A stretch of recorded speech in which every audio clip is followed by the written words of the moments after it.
바리새인 탈출. 개척교회에 갑작스런 부르심을 받고 미처 이사를 못해 교회로 출근하던 때였다. 교회 뒤편 유아실에 기거하면서 휴대용 가스레인지로 식사를 만들고 주로 성전에서 기도하며 지내는 단순한 생활을 했다. 한 달여 그렇게 지내는데도 별로 불편함은 없었다. 그때 느낀 것은 내가 많은 짐을 갖고 있다는 사실이었다. 물론 필요한 짐이지만 이것저것 신경 쓰지 않고 오직 주님께만 집중할 수 있는 단순한 생활도 좋았다. 그래도 현실을 무시할 수는 없는지라 가끔 저녁이면 집으로 돌아가 아이들을 돌보고 이사 준비를 했다. 그날도 역시 집에 돌아가 잠자리에 들기 전 옷방으로 가서 기도를 드리려고 무릎을 꿇었다. 잠시 후 내 눈에 한 그림이 보였다. 멀리서 볼 때는 그것은 쓰레기 더미였다. 내 시선은 쓰레기 더미를 향해 초점이 맞춰져 갔다. 쓰레기의 정체가 확실히 보이자 하마터면 악 하고 소리를 지를 뻔했다. 그 장면은 너무나 끔찍했다. 쓰레기 더미는 다름 아닌 갓난 아기들의 시체들로 이루어졌다. 벌거벗은 시체들은 더러운 오물이 묻은 채로 아무렇게나 뒤엉켜 쌓아 올려져 있었다. 나는 두려워 울었다. 그러나 그 뜻은 무엇인지 몰랐다. 왜 나에게 이런 그림을 보여주셨을까? 의아했지만 그냥 접어들 수밖에 없었다. 다음 날에도 기도하는데 똑같은 그림이 나왔다. 울면서 왜 반복적으로 이런 끔찍한 그림을 보는지 알려달라고 기도했다. 그러나 뭔지 알 수가 없었다. 혹시 낙태된 영혼을 말하는 게 아닐까 하는 추측을 하기도 했다. 며칠 후 남편과 함께 교회로 출근하는 길이었다.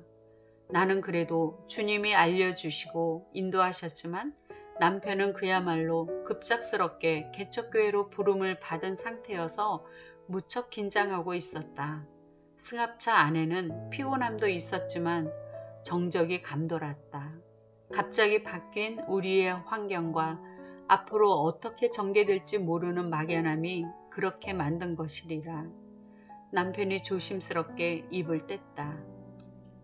처음에 개척교회로 간다고 생각할 때 그동안 설교한 노트를 보면서 저기 안심을 했어.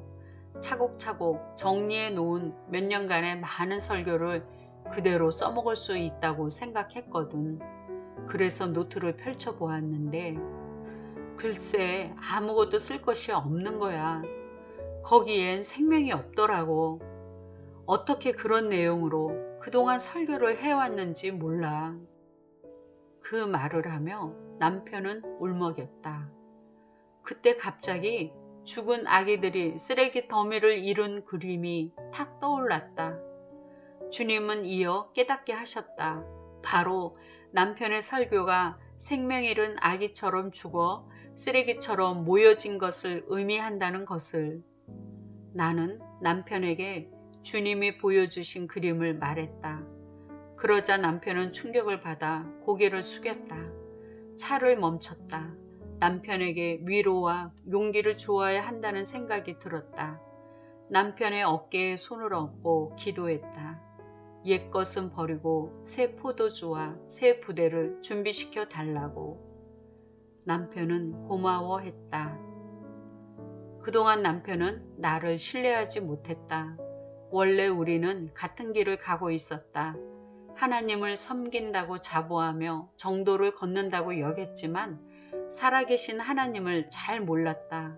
경건의 모양은 있었지만 경건의 능력은 부인하는 자들이었다. 어쩌다가 누가 계시를 보거나 음성을 들었다고 하면 그를 핍박했다. 하나님은 그런 식으로 역사하지 않으며 그 방법은 위험하다고 하면서 이단시했다. 우리가 부사역자로 있었던 교회는 그런 일들을 별로 달가워하지 않았다. 방언하는 사람이 없을 정도였다. 나 같은 경우는 미혼 시절 했던 방언도 다 잃어버릴 정도로 기도 생활이 막혀 있었다. 그러나 나는 갈급했다. 계시나 환상을 보고 주님과 깊은 교제를 나누는 사람이 부러웠다. 남편은 그런 내가 이단에 빠질 요소가 많다 하여 자주 엇갈린 신앙 의견을 내세우곤 했다. 그런데 주님의 은혜로 내게도 환상이 보이고 음성을 듣는 일이 생겼다. 고난을 통해 세상이 싫어진 나로서는 하루 종일 주님만 붙들고 있으니 그런 체험들을 주신 것이다. 그러나 남편에게는 말할 수 없었다. 성도들에게는 더더욱 말을 못했다. 딱 이단 취급 받을 것이 분명하니까. 주님은 포기하지 않으셨다. 집에서 기도하다 천둥 번개가 몰려오듯 성령님이 내게 임하며 예언이 나오고 또 몸은 내 뜻대로 움직여지지 않고 팔이 마구 휘둘리며 통제할 수 없는 어떤 힘을 똑똑히 본 남편은 부인할 수 없었다. 눈으로 보이는 주님의 역사 그리고 예언은 성취되니 어찌 이단시 할 수만 있겠는가. 이 과정을 통해 우리 사역자들의 영이 얼마나 깨어나지 못하고 심령이 강팍하며 성령님을 무시하는지를 알았다. 전에는 나도 그런 사람이었다. 우리의 모습은 바리새인과 다를 바 없었다. 하나님을 잘 섬긴다 하면서 진짜 그리스도인을 핍박하고 영적 교만에 차서 다른 사람의 의견은 받지 못하고 제 것이 가장 옳은 줄 아는 바리새인과 같았다. 우리 부부는 주님의 은혜로 점차 바리새인의 삶에서 나올 수 있었다. 성령님을 만난 것이다. 남편의 잃어버린 방언도 회복되었다. 그리고 체험적 신앙을 갈망하게 되었다. 그분의 존재를 알고 우리를 맡기게 되었다. 전에 알고 지내던 목회자 부부 모임에 간 적이 있었다. 그때 나는 영성의 책으로 많은 은혜를 받고 주님을 더욱 깊이 알게 되었기에 책을 소개해주고 싶은 마음이 가득했다. 물론 그 모임의 사모들은 귀한 분들이지만 이전에 내 모습을 하고 있어 안타까웠다. 주님을 개인적으로 체험하면 얼마나 좋을까 하여 조심스럽게 책을 소개했다. 오늘 떼기 무섭게 내게 돌아온 것은 반격의 화살뿐이었다. 성경만 읽으면 천국이 있는 걸 왜 몰라요? 괜히 이런 책 읽다가 다른 길로 빠져요. 성경만 제대로 믿으세요. 저기 사모님들 천국이 있는지 없는지 몰라서 읽는 책이라기보다는 저자가 주님을 직접 만나 대화 나누고 계시 받은 것이 얼마나 은혜가 되는지 몰라요. 경각심이 들거든요. 이 말을 했다가 얼마나 분위기가 썰렁해졌는지, 나를 이상하게 보는 시선과 한심스럽게 여기는 태도. 그때 내 안에서 이런 주님의 감동이 흘렀다. 얘야, 그만해라. 그들은 아직 나를 모른단다. 준비되지 않았는데 말하지 마라. 나는 마음이 너무 아팠으나 말을 멈췄다.